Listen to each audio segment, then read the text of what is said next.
Pinuksan ang 3 araw na forum na sinimulan nito lamang March 17 na matatapos ngayong araw. Kaugnay ito sa epektibong pamamahala ng mga barangay officials sa kanilang nasasakupan. Kabilang nga din dito ang sangguniang kabataan. Nagbigay ng ilang mga paalala at kaalaman si Police Major Elena Lumaban para sa mga barangay officials hingil sa kung papaano nila mabibigyan ng aksyon ang mga hindi inaasahang insidente na maaaring mangyari sa kanilang nasasakupan. Ano po ang bedrock nito? Peace and order. Para tayong gagawa ng bahay. Kung saan, patitibayan natin ang pundasyon. Tayo po yan, ang peace and order.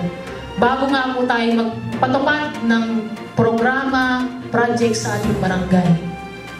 Nauna po talaga dito ay ang peace and order. Samantala, naglaan din ng OMPDC ng oras upang magbigay ng sapat na impormasyon na may kinalaman naman sa pagpaplano ng mga proyektong kinakailangan ng isang barangay.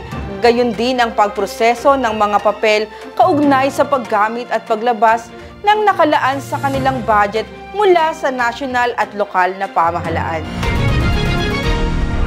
Binigyan diin naman ng ating punong bayan, Mayor Ticoy Mendoza, ang pagbibigay ng higit na kaalaman na may kinalaman sa Republic Act No. 7160 o Local Government Code of the Philippines 1991.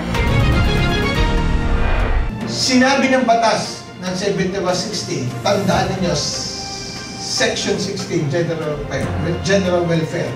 Every local government unit, barangay, municipal, syudad, probinsya, gamitin ninyo ang kapangyarihang ipinagkaloob sa inyo.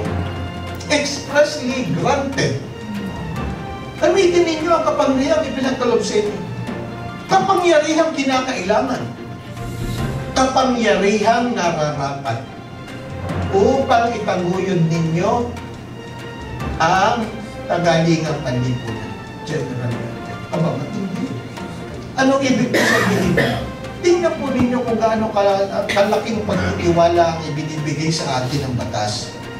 Hindi po kinakailangan mababasa ninyo sa batas natin yung inyong kapangyarihan. Ang sabi po ay power expressly granted. Ito po yung nakikita ninyong ibinigay. Pero kahit hindi nakasulat dyan, basta't kinakailangan, basta't nararapat, para sa kagalingan ng lahat, gawin ninyo. Hangad din na Mayor Ticoy Mendoza kasama ang bumubuo ng Sangguniang Bayan sa pangunguna ni Vice Mayor Sinaida Beranga ang magkaroon ng mga pinunong nakatuon sa pangkalahatang kaunlaran, consensus-oriented at pinunong kumikilala sa Batas Republika 7160. Ito po si Sindel P. Noriesta nag-uulat para sa Atinmonan Ngayon.